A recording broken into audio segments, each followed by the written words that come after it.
All right. It's Friday, April 25th, 2025, and Dr. Eleanor and I have been chatting a bit already. Well, I'll just start with good morning. Good morning, good afternoon Well, good for me. afternoon. Um, yeah, we were just talking about the new moon on Sunday, and I was just asking you about what, where do I want to, I guess I should frame this as a question. I I read or heard and repeatedly that one of the best times to meditate is around a full moon. So I don't know if that's the opposite then of a new moon, but there's something about if your full moon is in your sign. So like when there's a full moon in Aquarius, that would be like the ideal time to meditate and to have been particularly disciplined that week so that I sort of arrive for said satellite reception optimally. And that's really not what we were just talking about, but just that came to mind.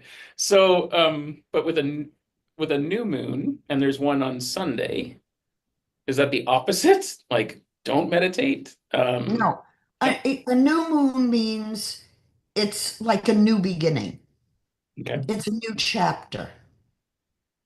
Often a full moon is challenging because at the full moon, the sun and the earth are in opposition.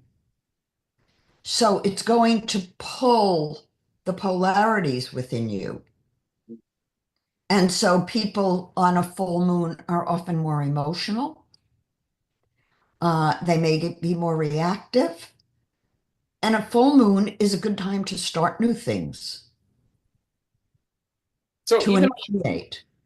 cool. Even on that topic, so one of the earliest things that even got me into this space of interest of astrology is I this woman Elle was in a well still in a band with me, and she was always kind of like a farm girl and a little woo, and I'd be like running my IT company and things would just be going berserk and everyone was like everything was chaotic. And she'd say, "Oh yeah, Mercury's in retrograde or it's a full moon," and like 10 years ago, I was like, whatever. But there was a pattern. It seemed like every time I asked her, she had the same answer. And so that kind of like was like, oh, okay, hang on a second. Um, the way she described it, at least with a full moon, was, if we're like 80% water and, the ocean, like the tides are actually controlled by the moon. Imagine what's going on inside our brains, right? It's pulling and pushing. So when you talk about the polarity with the sun, the moon, do I just have that wrong? Is it a combination of the two? Here's an example where one size does not fit all. Okay. Uh,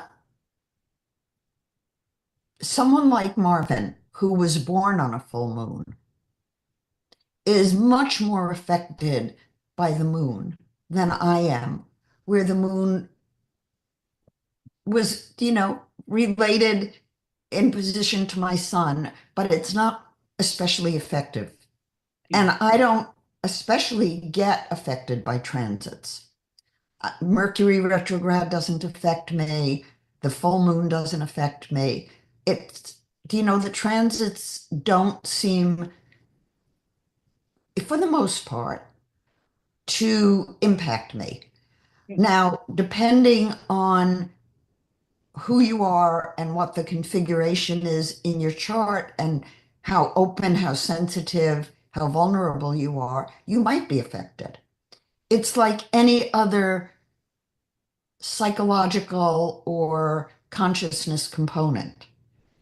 It's unique to you as an individual. So would you advise that it'd be worthwhile for folks to investigate whether they were born around, like what time the moon was around when they're, is that even something to be interested in? Because until I you can look mentioned at that, it yours never right occurred to now. me that like it never Um, even occurred to me that that would be a thing. But the way, I've met Marvin and I could I've seen how sensitive he can be, right? he's a Pisces. Yeah. Hmm. And he's a full moon baby with the moon and Neptune conjunct. So that configuration, given that Neptune rules Pisces, And so that conjunction in the second house and his sun in the eighth house make him especially sensitive and especially psychic. Um, each person, as I said, you have to look at the individual. It's not one size fits all in Oh, any no, of I realize this. that. I just never, it never occurred to me to think about that. And you've had me go back to various times in my life and reflect, and there was interesting results there. But yeah, it never occurred to me to think about where the moon was when I was born. So, I'm looking. Let me I have to get into the folder where I have your chart. Class charts. And I have,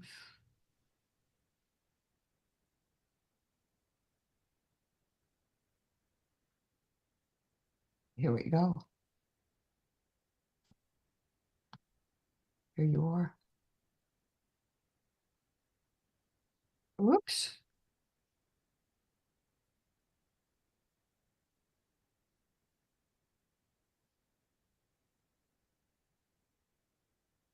So your moon,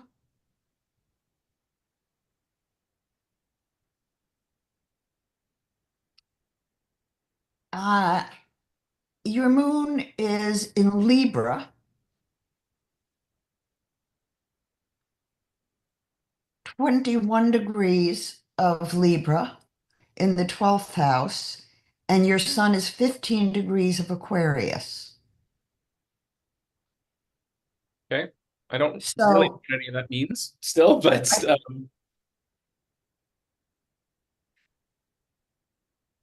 so it doesn't, because of the degree shifts, it doesn't especially impact your chart.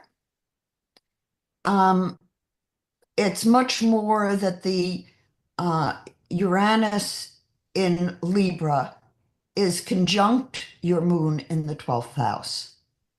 So a lot of your creativity, a lot of your emotionality is beneath the surface. mhm, It may be hard for you to always express and manifest.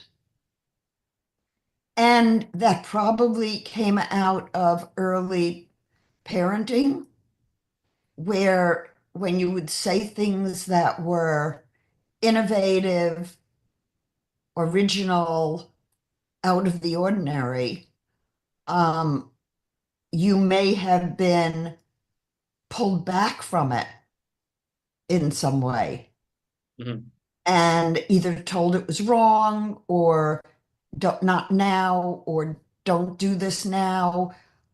Shush, shush, like they were afraid of what other people would think.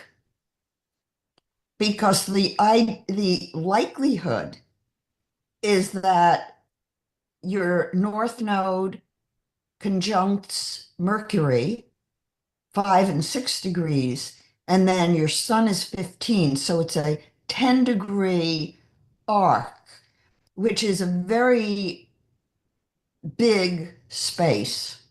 It's a big aspect. If it's like the 18 degrees of Uranus conjunct the moon, 21 degrees, it's 3 degrees apart. That's a pretty strong impact on each other of those planets. But when it's 10 degrees apart, it's not so strong. And mhm. in your case, the it's 10 degrees for the north node and your sun, and the north node is in 41, gate 41. Uh, and the prenatal north node was in 19. So what does that say? That says, well, the 19 is a portal gate.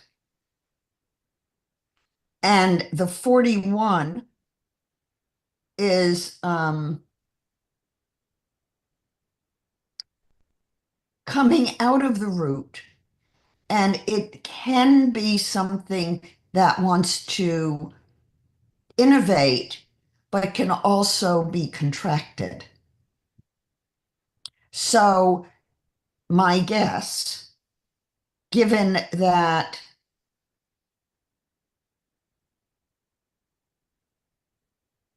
your moon, natal moon, is in the 32. Okay. So the 32 is goals, physical goals, because it's the physical body. And we were talking about how you've recently been dealing with your body and paying different kind of attention to it and recognizing that you may not have been doing what your body wanted you to do to give you the energy you need to be creative in the manifesting world. Mhm. Oh, that's very interesting, actually. Even the timing of my, I could feel a spark building, but it's just been the last week of various things coming together, including experimenting with keto. Um, yeah, oh, that touched on a lot of points. One was that you said something like not getting emotions out, or and I remember being at your kitchen table, and I don't know if you said something or Marvin said something, but Marvin was like, "Whoa, I felt that," and like I didn't say anything. Like it was whatever was going on inside my body. It was just like a giant like this. I was upset, I guess, but until he pointed it out, I like that was the first time that someone noticed something that I was able to contain. That really, it's like I've thought about that moment a lot ever since. And so even as we were talking about it, that's quite actually what was going on for me. And in the last couple of weeks, I have been opening up. Um, and I've been curiously even pursuing it. I went and had some acupuncture the other day, and the guy's fantastic and become a new friend. And he asked a couple of questions, and he was like, "Sounds like you need to relieve some grief." So that's the points we're going for. And it was intense. Like everything about it was. So there's something like washing through me lately. What's Um, happening with your dad? I'm sorry. What's happening with your father and So, his surgery? oh, so many things. So Because lately, I'm wondering if grief is related to him. oh, for sure. I have been trying to, that's a whole thing. This is what's gone on for me for the last week, maybe 10 days. That's become really, really clear. I really need to wait to respond to when someone asks me for help. I've been such a trying to fix plug holes person that people don't hear me at all, Like even my parents, probably 50 years of me trying to fix everything, and they're not actually asking me to. They just completely tune me out. And last week, it was about a week ago, I called my parents and I just said, "How's it going with the surgery thing?" And they had met with the surgeon, and he was very upset. And he was The surgeon or your dad? my dad, and of course my mom rallying behind my dad. Um, and he was upset because the surgeon wouldn't look him in the eye. The surgeon was touching his face. The surgeon was Asian. Like it was all The these. surgeon was touching the surgeon's face or your dad's face? Oh yeah, just his face. Like my Okay. dad did not want this surgeon because he didn't like their mannerisms. And inside me, I'm like, well, he's a surgeon. He's a specialist. He's not really like I've met some. They're not so good at communication. They were specialists, right? And of course, it was just all these things.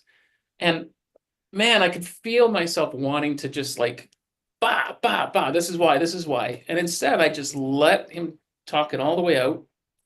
I know I interrupted once and immediately could feel the two like pounce on me. And I was like, woof, oh, okay, got it. And then I let them go. And then I just let there be quiet. And it felt like an eternity and it felt uncomfortable. It was probably 2 seconds. Um, and then I just saying to my dad, like, you're going to war with this surgeon, not against him. Like, this is an important procedure. Uh, And this surgeon was with the I think the surgeon is if there was open heart surgery. Because I guess the like there was one called, I still don't know what the thing's called. Oh, I can't. Laparoscopy. Yeah, they used a different word. It was an acronym, but like that's where that's what he thinks he's getting, and that's what he hopes he's getting. And Is I'm that not an open chest? well, no, but from what I understand is if the first part doesn't go right, they switch to open chest. Is that maybe I imagine that? Well, that's interesting. He's not going for open chest as it stands. So, um, and there was some relief in that, but I think this surgeon was if they had to go the other route. No, I'm actually not sure on those details, but it like I had to kind of say like this thing is coming up. You need to take care of yourself. You need to de-stress. Like he's still working, running a car rental business, and he's not happy doing it. And his son-in-law, my brother-in-law, is interested in taking on the business, and he but his way of doing it is, well, he can come and wash some cars for a while and learn the job. I'm like, Dad, he's a grown man. He can, it's just this whole thing. But it's been very, Well, Sean, but go back to your own business.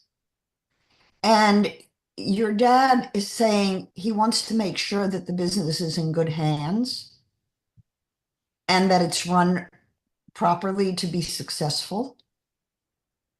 And he doesn't want somebody coming in who's going to run it into the ground and he's going to lose what he built. well, that happened to me recently. So I yeah, know. feel for him. Yeah. And that's why I'm saying maybe his reluctance to have somebody else just come in and do it his own way is valid. Yeah. I I mean, mean, you did it the other way and you got burnt. yeah, it's pretty, that whole conversation's a very interesting thing. Wow. I have some really high standards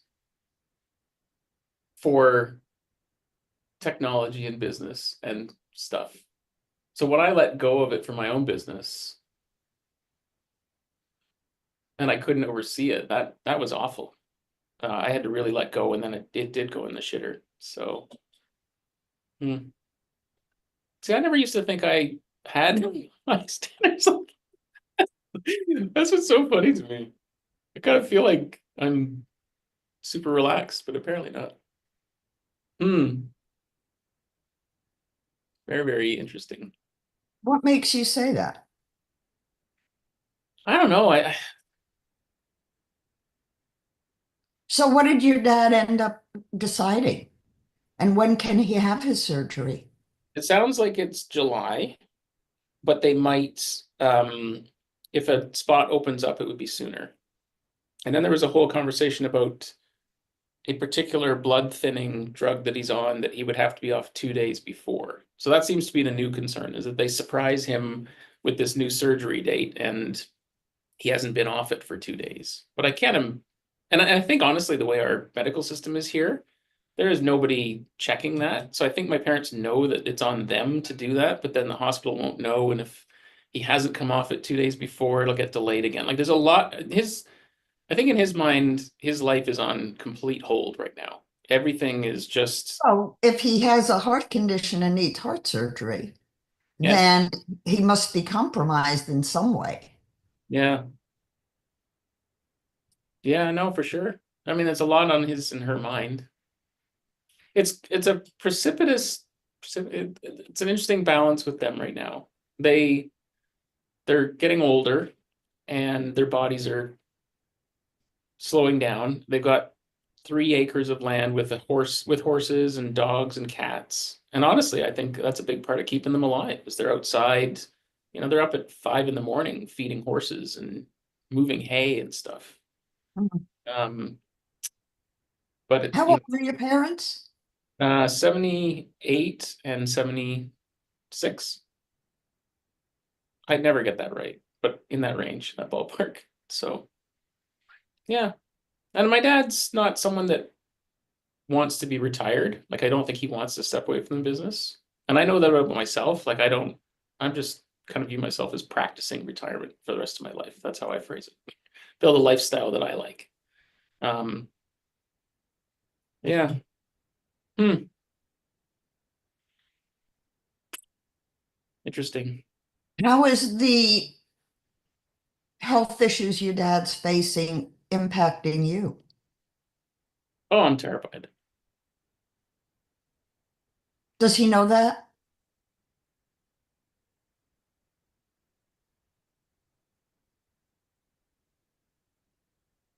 Yeah, I think so.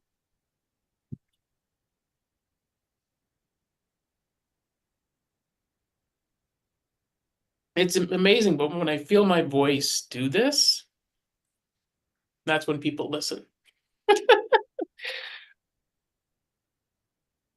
It's real emotion that is unfiltered. And it is compelling to be present with you or anyone when they're sharing something deep within them that is not usually visible in the mental waking world. I always thought I was sharing authentically. So like I do wonder what kind of presentation I put forward. Like Uh, it's I uh, but Sean, authenticity has many, many layers. mm, I want to say colors. I imagine a big Crayola set with 120 colors. And all of those are nuances of how we are and how we feel and how we relate. And for something to go as deep as the possible issues your dad might have and the way it could impact your life, depending on how the surgery goes. Yes, it's very deep and it's very profound. And it's not something that you generally would share in the mental waking world. mhm. And it's not usually in day-to-day life. We don't go into that level of depth of the multiple connections of our psyche that color our life.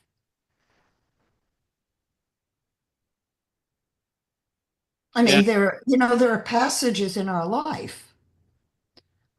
For example, my father died when I was 15. And I knew 6 months before he died that he was going to die because I could see it in his aura. I didn't tell anyone because what would I say? And, but it was not a surprise to me. And it had a huge impact on my life. Um, a lot because of the people around me and how they handled things and how their handling of things impacted me. But it also taught me a lot about who I was and motivated me to be a different person than I would have been otherwise. Mm. So, when you're dealing with a parent, you're dealing with a profound relationship. And you have a huge opportunity with your dad now to get close, to talk soul, to talk about his fears, his concerns, and how you might be able to address them with him. Maybe he needs to look for a different surgeon. Yeah. Is that an option for him? I don't know. I don't feel like there's many options with our system at the moment. Like the communication is just so bad. It's pathetic. And if I say that out loud here and like communicate that, I just get attacked by people. Well, at least we're not the US, or we're at least, that's just quite literally, and with no substance behind that. Just like Canada's basically on hold across the board. We do nothing. We're we're gonna do daylight savings time, get rid of it when the Americans do. Like, what kind of leadership is that? It's just we're a fucked country. Anyways, just but we think we're awesome. So yeah, our medical system's shite, and the communication's terrible, and people aren't talking to each other. They try to avoid making eye contact. You go into an ER here, and it's just signs everywhere, big signs saying um, abuse won't be tolerated. And but that's the opening note, as though they're just like anticipating it and Well, there's they do because they don't function. yeah. They're And not giving service to the people who come. And I think, I mean, I know of a case, and it was in this country, where somebody was having a stroke. And she was in the waiting room of the ER for 8 hours having a stroke. yeah, I actually got wise when I had gallbladder attack. It was awful. It was like if I had a hammer, I would have hit myself in the head with it. I didn't care. Uh, and then I researched about it, and I understand that like a gallbladder attack feels like what a heart attack would like what you'd think. So when I had my second one, I just went into emergency and said, I think I'm having a heart attack, because I knew otherwise I was going to spend 4 hours in a chair waiting for this medicine that within 3 minutes turned it off like a light switch, right? Mhm. And I felt like I was manipulating the system, but there was just everyone standing around with their hands in their pockets. Some nurses were playing solitaire, like it was almost like it's not their part of their shift or like whatever. Like the level of care was awful. So like, is that being tactical? Is that being unethical? I mean, I could have been having a heart attack, but I knew what a gallbladder attack was, and and I wanted it gone. So, yeah, this emotion thing. My mother has actually, on occasion, wanted to sit and watch a really sad movie so she could cry. Like that's been her strategy. She wants someone to do it with her, right? She doesn't want to do it by herself. And that was interesting. The day I told my parents that I had been on a medicine journey, because I mean, when I got a tattoo, I got it at 38, and I was afraid to tell my parents. So, you know, but when I told them finally that I had been doing plant medicine, um, even their reactions, like it was terrifying for me for some reason. But my mom's reaction was, "Why would you do that? I guess we really screwed up," which was like, well, yeah, in the medicine, I did discover there's some things that are pretty fucked up, but I love you still. And then my dad was the what I guess I expected, which was, you know what, kid, I just learned if you've got an issue, you just stuff it down. Like you're stuffing powder into a cannon. And then when you explode, it's done, right? I was like, wow, that is exactly how those are the That's why you did plant medicine. yeah, it broke me open for sure. But it's still hard to go there. It's not hard to go there. It's uncomfortable going there. But yeah, it's I can feel it's ugh, I can feel people paying attention when I get sad. Like it's like a tractor beam. And so then I'm like, hey, it's exhausting for me. It's feels humiliating. And I also don't want to do it to be tactical. So it's just frustrating. Like every interaction does, I'm trying so hard to relate to people, and it's tough most of the time. So that's been like going on all week. It's been very prominent. It's been part of like every interaction. It's like a new experience. So yeah. Hmm. Well, if it's a new experience, can you have fun with it? Yeah. No, it's becoming something that I'm recognizing has been very good for me. Yeah. I'm getting used to it. I'm doing it live on a YouTube stream. There's no going back. So, okay, let's talk about something different. But I'm gonna skip that one for now. Synchronicity and Jung. So you're a Jungian analyst. I just had here's the thought. Can you ever not be a Jungian analyst? You know, there's these things where you get trained, but if you don't keep it up, you lose it. I mean, in consciousness, it's like once you're trained, you, I didn't get certified as an analyst. I took the training okay. and I left the training when I discovered that someone who was being certified as an analyst had had sex with his analytic case. A patient, he had sex with a patient and then wrote up the case as his analytic case for certification.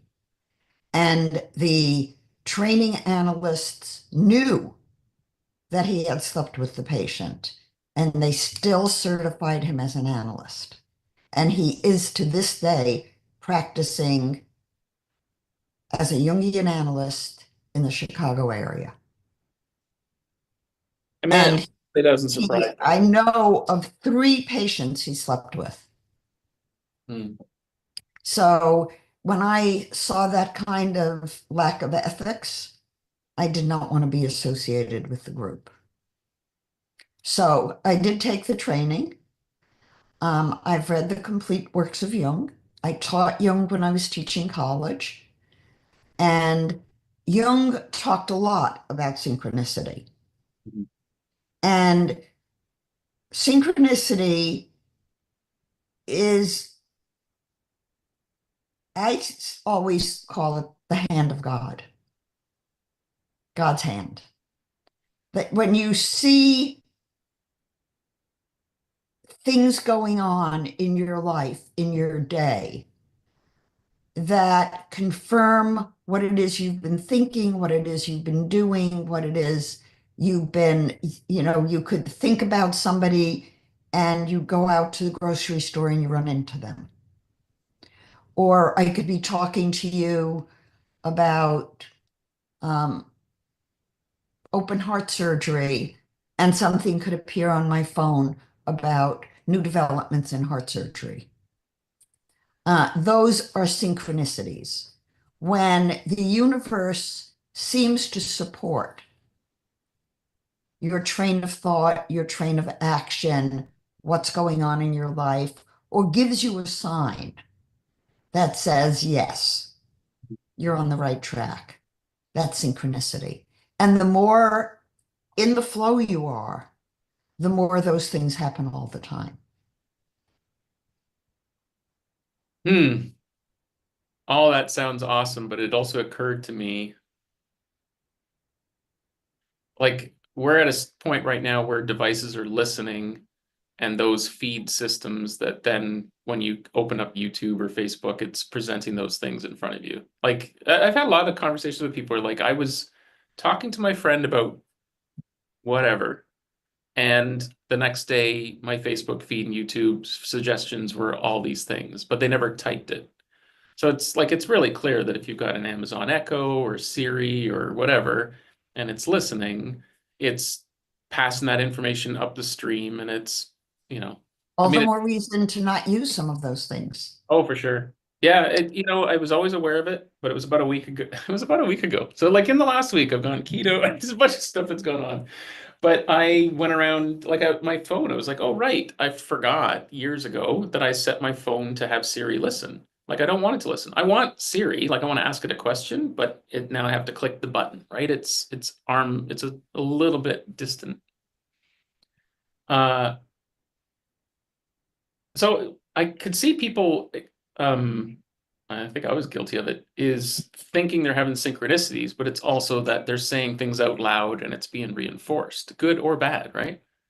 Um, yeah, that's a kind of a scary notion at the moment because synchronicity is what well, there you go.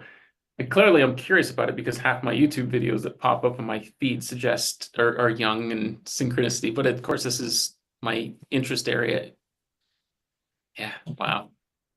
So how do you tell the difference between synchronicity and what's being fed to you by this giant machine that's constantly listening.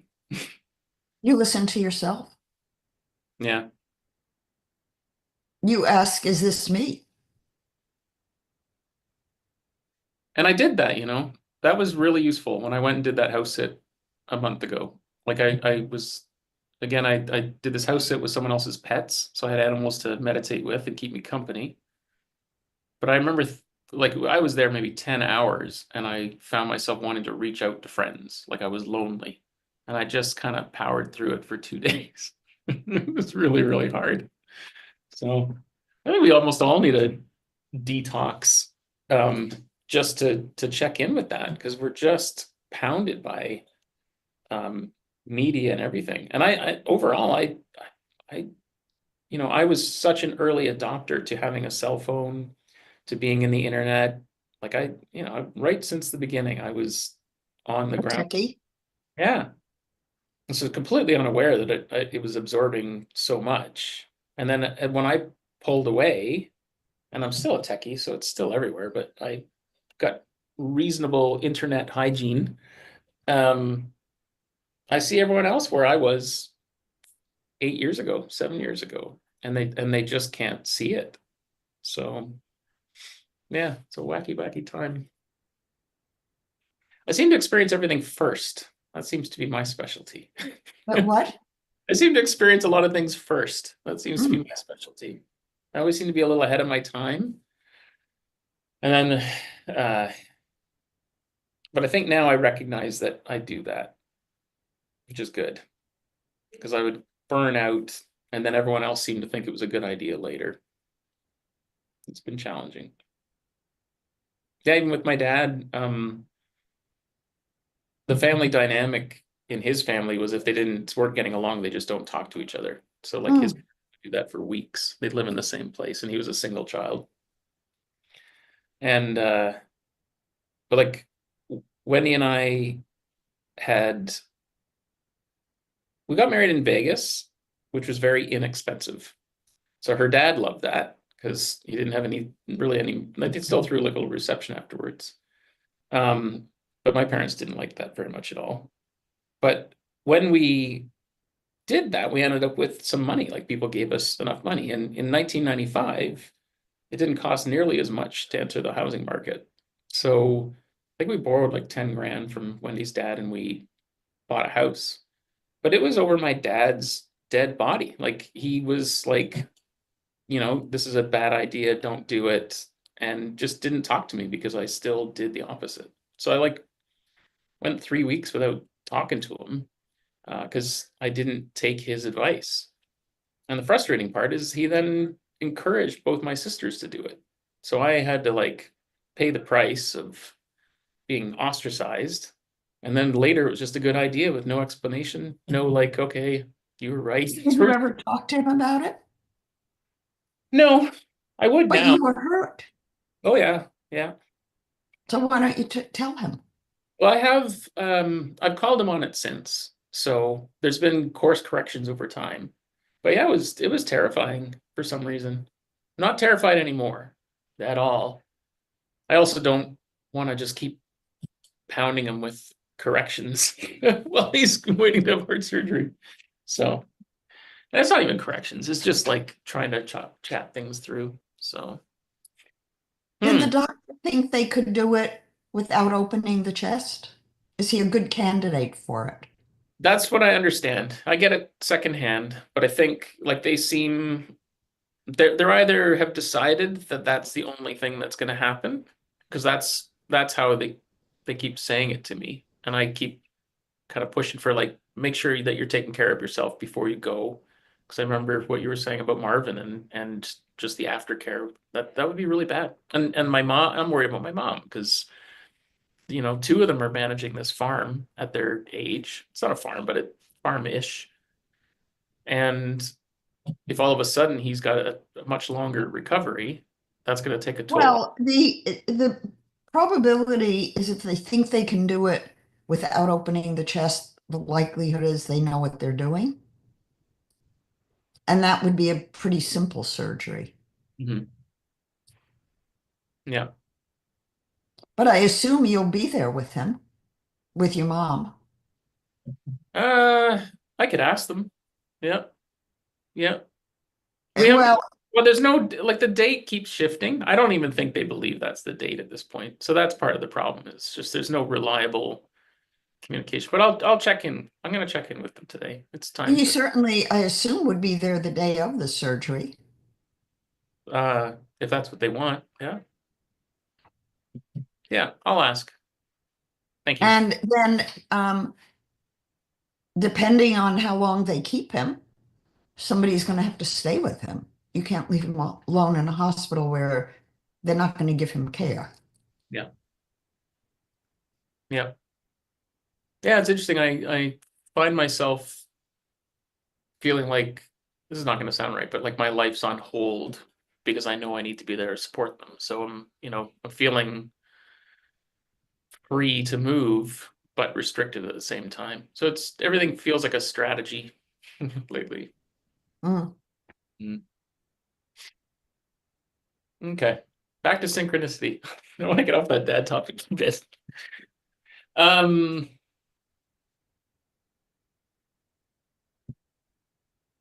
yeah, it's just everywhere. Like people, again, YouTube can be a distraction, but people be doing talking and be confirmation. They look at their phone and it's 11:11 and all these different times and stuff.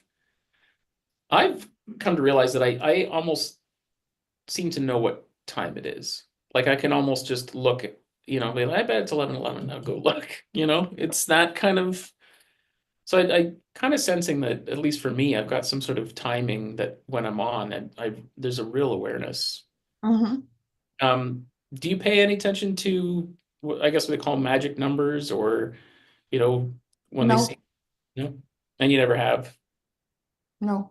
That's interesting because like that's. I see things, I do see repeating dates in my life and other people's life, but I'm too busy doing what I love Mhm, to be dealing with extraneous. I'm generally very focused. mhm, Um, and I can be focused to the point that I don't see anything around me or hear anything. And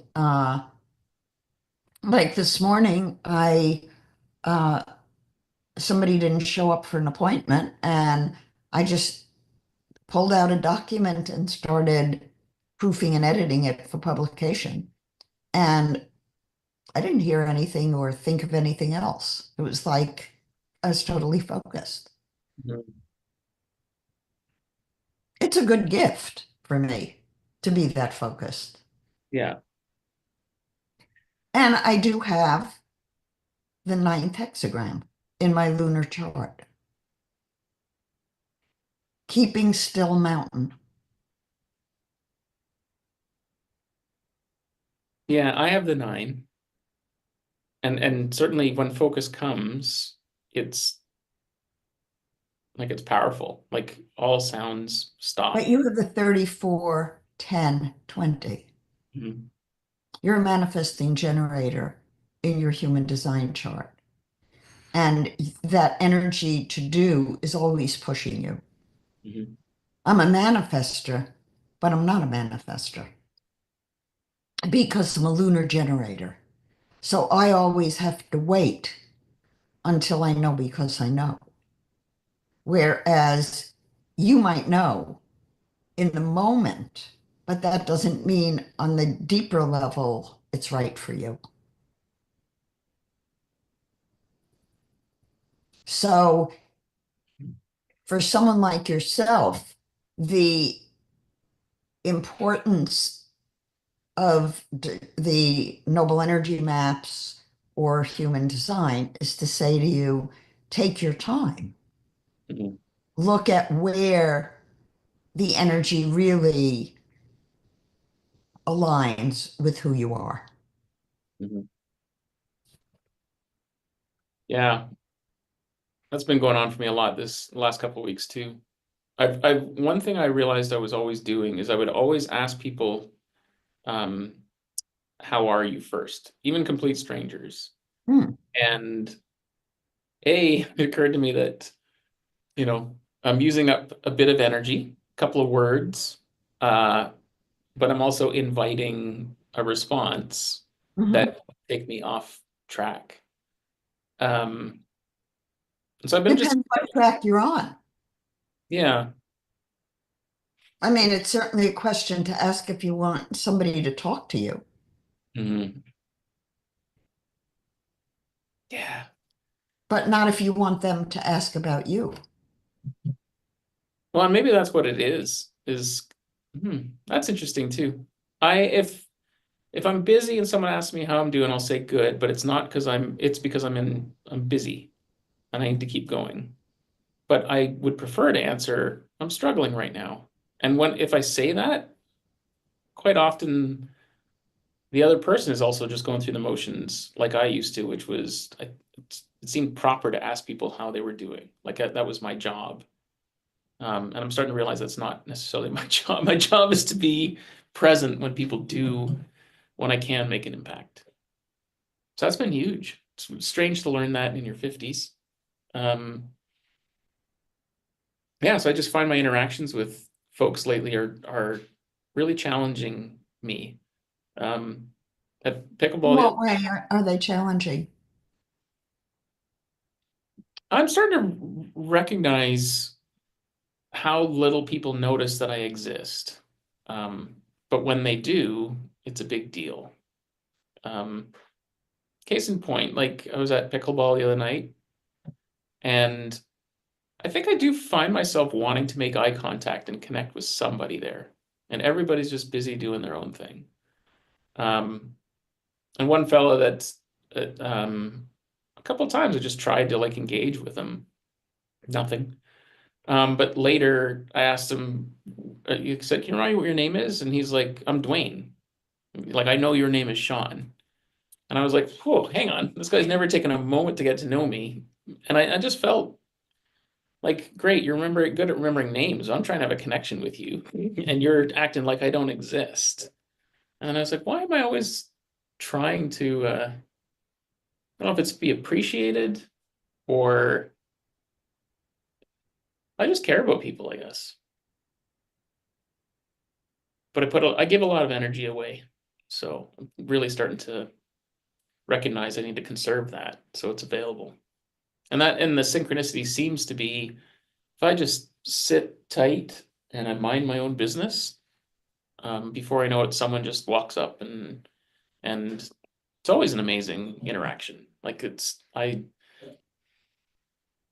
generally I'm able to help and I get some sort of tidbit. Mhm. Sometimes like just like there's a sale at Courtside Sports on pickleball shoes or something, but it'd be like, that's what, that's the synchronicity is I was looking for new shoes. So yeah, it's just really interesting how it works. But yeah, I put a lot of energy. So can we talk about the to wait versus to do thing then? The Because what? the wait to wait versus to do. So I understand, early on there wasn't even type, right? In the original revelation, I guess it was just there was to wait or to do. And Well, for that some, wasn't part of the revelation. the wait or to do, that was still after the fact too. Mhm. Okay. All Ra was given was the body graph. Took 5 days to get the body graph. He was told that when we sleep, we move into a mammalian matrix. That's all he knew about the dream design. He assumed it was a dream design because we were sleeping, not understanding that sleep had layers to it. He didn't know that until I taught it. Mhm. Um,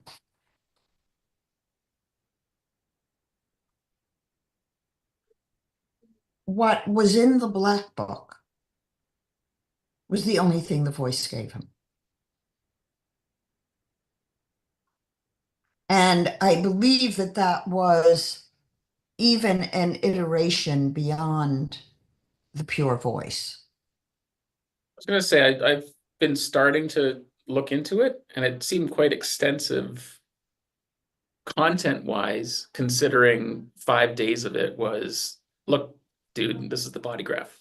Like, Well, it's very clear when Ra was given the information, he wanted nothing to do with it. He destroyed it. There was a lady who preserved the body graph and came back to him years later with it. So Ra was given the chart. And then if you fast forward a few years, when somebody comes running up the hill and saying, here's your chart, that's when he sat down and tried to flesh something out. I believe that the Black Book, let me check.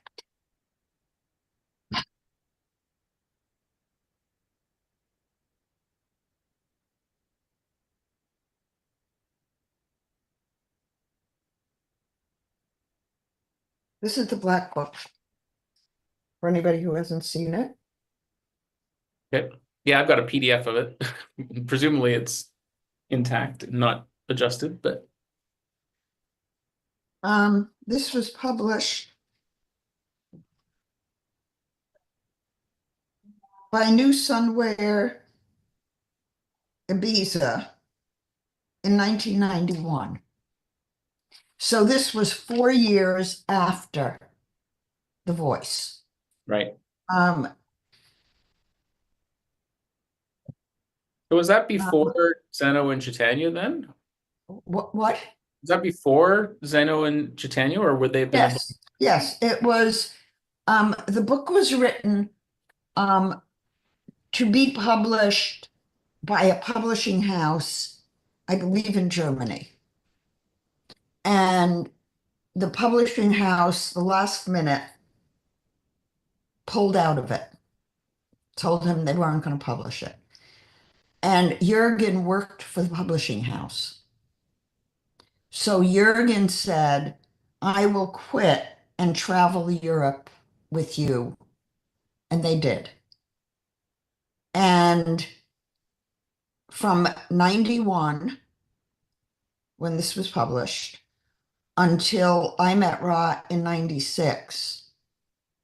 So for that whole time, he was traveling around Europe with Jurgen, teaching basic human design.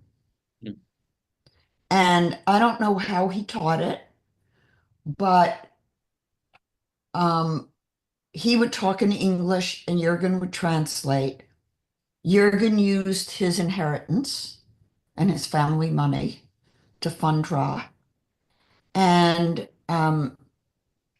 Zeno and Chaitanya, I believe, came on board in 1992 or 3. Mm. And Eric's program, if I'm remembering correctly, was probably written in 1992 or 3, because I could look, because I copyrighted the source code for the neutrino program for Eric. Okay. But at the point at which Zeno and Chaitanya became involved, and I believe, and let me check this. So this thought's popped in my, I don't know if you can hear me, but this thought's popped in my head 3 times now in this meeting. So I'm just going to ask it. I wonder, our conversation briefly earlier about the best time to meditate is when the full moon is in your sign. I wonder if when Ra was receiving the transmission, that was actually going on for him. Like astrologically, was his satellite dish just in the right place at the right time? Because I think I told you that there's a story of another fellow that was 12 miles away on a different island that was receiving the revelation as well, but that I think it goes that he ran out to the beach and yelled "stop" into the air, and he ended up like having the body graph, but stopped before the I-Ching came down. So it literally, quite literally was like a download. Like he just was like, enough, and then it stopped. It's fascinating. No, Ron never mentioned that. Yeah. Um, the White Book, Oh, okay. Book of letters. um, Impression Munich, Germany, published by New Sun International in 1995. So, and then it says New Sun Services America.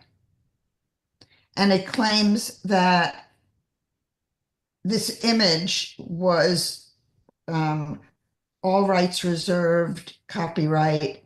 There is no copyright that was registered by any of them. Yeah, they just put it in the footer. Yeah. So I did register, not for the books, but um, when what Chaitanya said, and what I remember from the newsletters when I first was involved, um, Chaitanya said in one of his newsletters in the last couple of years, and I think Zeno went on uh, video saying it, that when they were working with Ra, the only thing they had was to wait or to do. Mhm. And it was there sitting around talking about what to do with the body graph and how to interpret it. Mhm. Um, in the statistics, which I am, so this past week, this Human Design and Health book came out. And it was a #1 bestseller in 5 categories.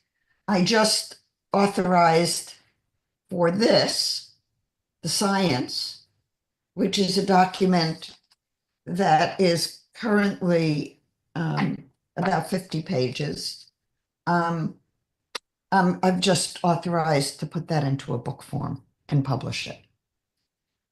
And I will include in it uh, something about the statistics on the clinical cases that I've done.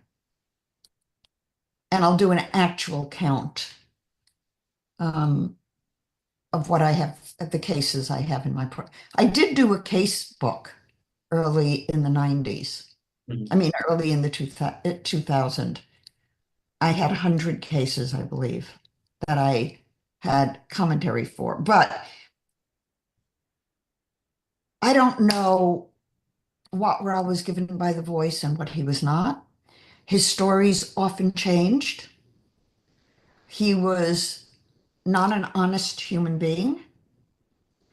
And he was consistent in saying, and when he went back to Ibiza in 2000, he stayed with Jürgen. He showed up in Munich with his family and moved in with Jürgen and pretty much bankrupted Jürgen, Mhm. who then died. Um, and I believe that Jürgen's family was pretty upset. Uh, so I have, all I know is that I was there when Ra was introducing material that he had come up with. Mhm. It was not channeled from the voice initially.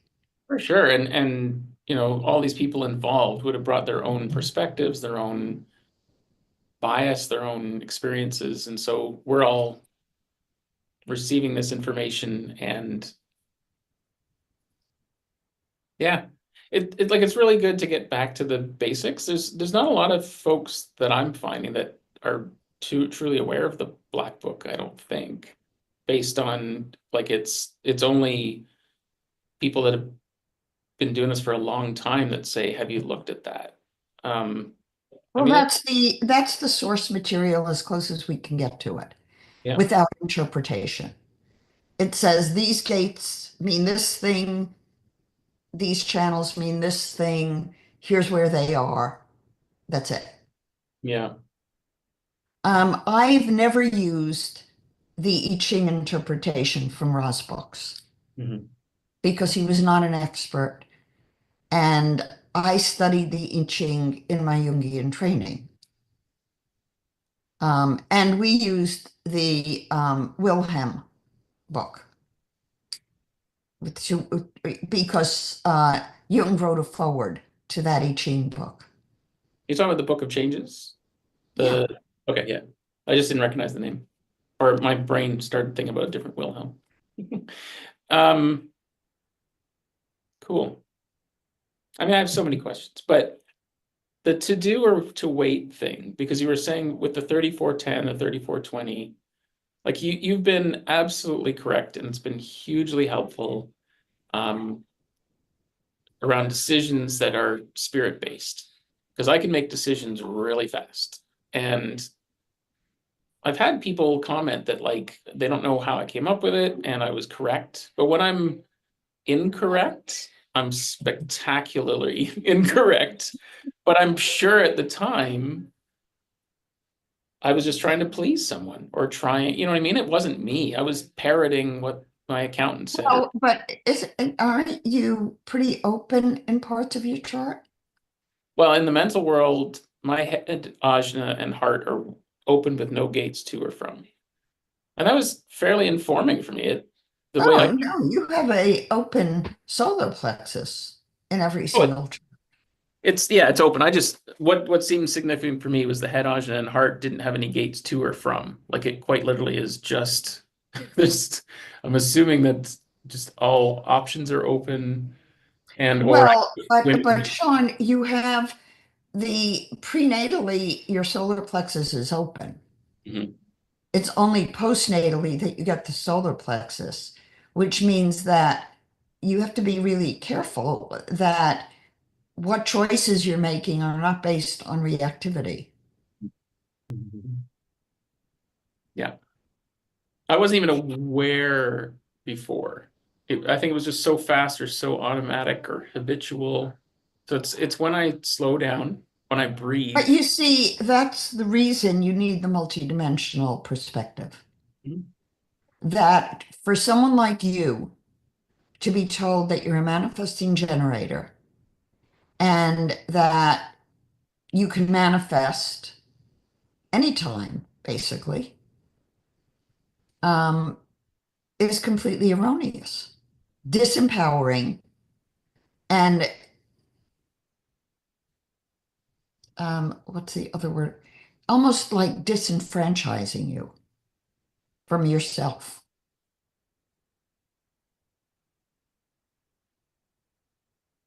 The more I know about the differential between reading a human design chart as an incomplete, not even an eighth, maybe a tenth of what you need to know. Mhm.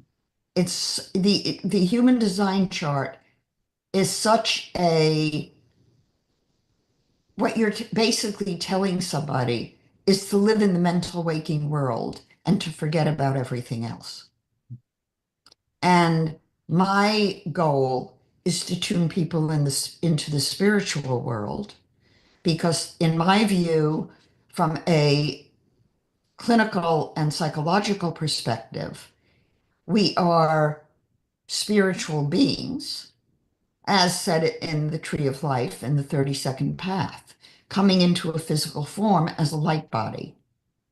And the 31st path of intelligence in the Tree of Life says you are a light body here to remember that this isn't your first life, that you are an energy body before you're a physical form, and that you need to defer to your spirit before taking any action. So, to use a human design chart, which puts people into the mind, Mhm. exactly what Ra wanted them to get out of. How about that for um, hypocrisy? Yeah. Well, Um, did he want them to, or that was just his favorite line? Because no, he said the mind is a monkey mind, and you should never trust the mind. Mhm. Well, he only said, don't trust the mind. Because if you're living a superficial life in the mental world, it may not resonate with who you are. Mhm. But if you're looking at your spiritual design, which we have, or what happened when you were 3 months old, then you know exactly how the energy flowed in you and how to use it. It's a roadmap. Yeah. I know people who turn on their navigation in the car and choose to ignore it. Say that That's again. what polygraph does. That's funny. Because we're talking about synchronicity, and I I will set the navigation in the car. Um, Partly because I just can get lost in my own world and I want to make sure I still end up where I need to go. But I've been like thinking of like I'll choose a different route. No, I'm going this way. And then I'll have the thought, like, should I follow the car's route? That is probably the more efficient because they've got the data and they can see the traffic patterns. Am I being stubborn? Like I actually go through like this whole thing when I decide to turn left when it wants me to go right. And then I'm like, am I fighting myself? And it's an interesting little dialogue that I actually have had a number of times. Until you said that, And what difference does it make? it doesn't really. Um, So why not give yourself permission to do it your own way mhm. without the navigation? Yeah, no, I've been doing more of that. If you got lost, you could always put the navigation on. Hmm. Oh, that's interesting too. Yeah, just as long as I get on time. I'm learning to be a better scheduler too, so I have a bit of window. Hmm, interesting. Um,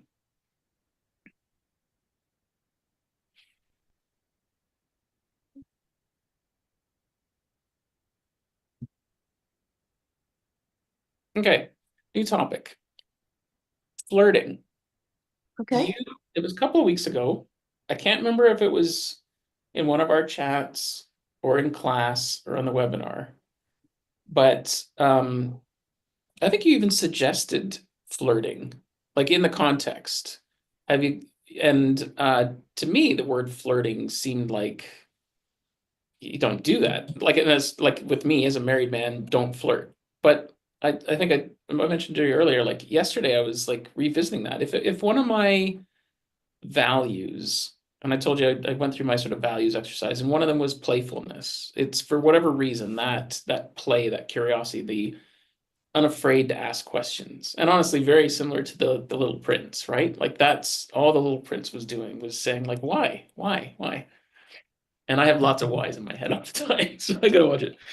Um, so, oh my God, how did I get on that? Flirting, playfulness, yeah. But I don't know why I had this I notion that flirting was always with an intent to connect with someone on a, I assume, sexual level. Um, so I wouldn't engage in fun conversation with people, like be playful. And I've been wrestling with that. And so I had a little chat with ChatGPT yesterday. It was like my own little therapist, just going back and forth. And I was like, well, no, there is flirting with, like, you want to keep the conversation going. This is an enjoyable conversation. I'm having fun. But it seems like dangerous because does the other person then construe that as, you want something more out of it than just having a playful conversation?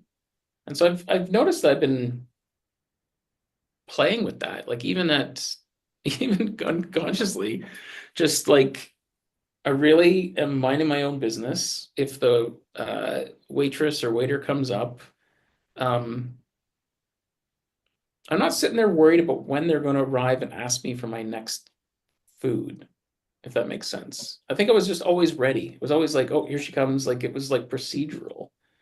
And so the funny thing is, I'll be minding my own business. and the waitress will come up, and like I'm startled. Like I'm quite literally like, oh, because I've never been that in what I'm doing. And just the delight on their faces, it's just the strangest thing to witness. Like I don't know if it's everybody everywhere is just sitting there and they're kind of uptight waiting for like, or is that just how I saw things? And it's nice to be free of that, but like it's a new experience.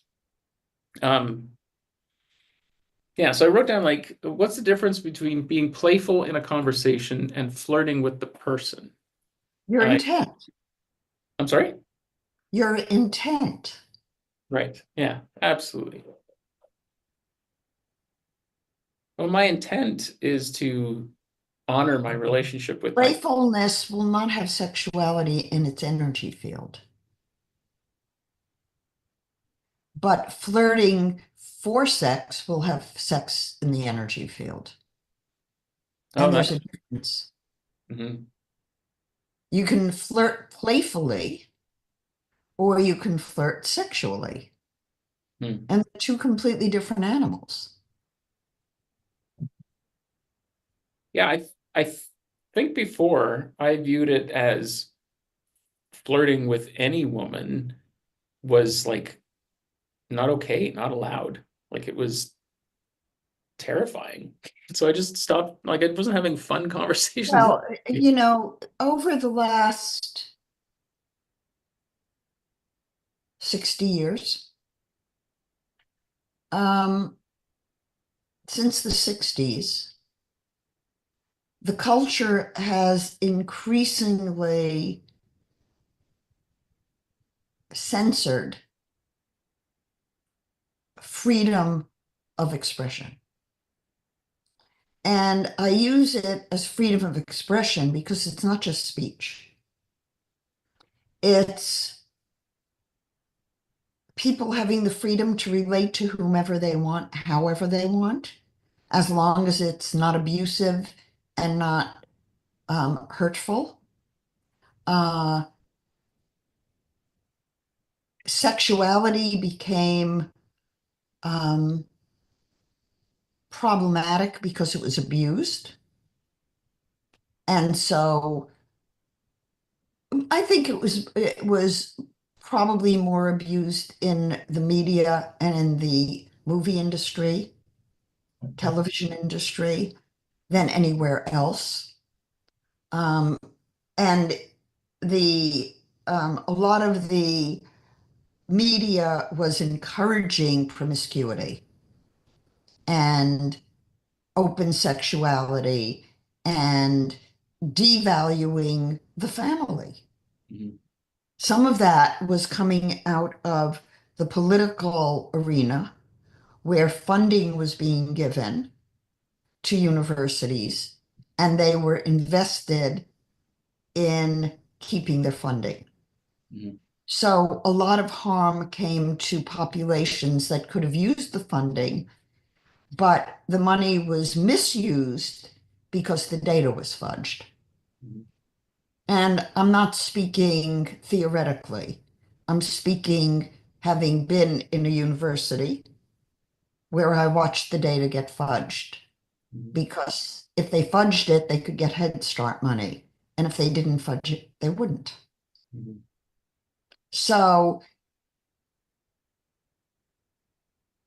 I've seen in my practice and in the clinical arena how the family has been broken down, how the sexuality has been distorted, um, and how so many people are no longer satisfied with who they are because they don't even know who they are. Mhm. Um, and that's the pendulum culturally swaying way too far one direction and not enough the other direction. Yeah, And now I think we're coming, certainly in America, we're coming back to middle. I can I can't sort of speak for other countries. I can sense the swing here a bit too. But like I said earlier, we seem to always be waiting and watching what the US is doing. And it could be that the bulk of our media comes from there too, right? So it's just kind of this. Well, as Trump said, you should become the 51st state. I don't want to be part of any country. Just want my own little bit of land. Well, but that's not going to happen in the world. No. Yeah, compromise. Is that the right word? You Settle? don't need to compromise who you are, regardless of where you live. No, I know. Does make me a bit of a leper at times socially. Oy. Yeah. Doesn't bother me as much as it used to though. So I think that's good. It really kind of You can't be conscious and be regular. yeah, The two are not compatible. yeah. Hmm. Um I'm going to put this on pause. okay.